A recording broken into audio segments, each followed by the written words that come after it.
हर कीमत पर खामोश रहने के 10 मकामात। नंबर 1, अगर आपको पूरी कहानी नहीं मालूम तो खामोश रहें। नंबर 2, अगर आप अपने जज्बात पर काबू नहीं पा सकते तो खामोश रहें। नंबर 3, गुस्से की शिद्दत में खामोश रहें। नंबर 4, अगर आपके अल्फाज किसी बेहतरीन दोस्ती या रिश्ते को तबाह कर सकते हैं तो खामोश रहें। नंबर 5, अगर आपको मौजू के बारे में यकीन नहीं या इल्म की कमी है तो खामोश रहें।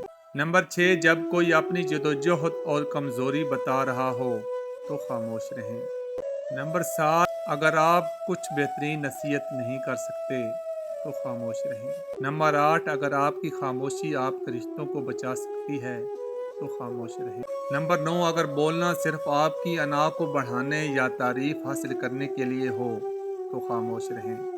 और नंबर 10, अगर आपके अल्फाज किसी का एतमाद तोड़ सकते हैं तो खामोश रहें।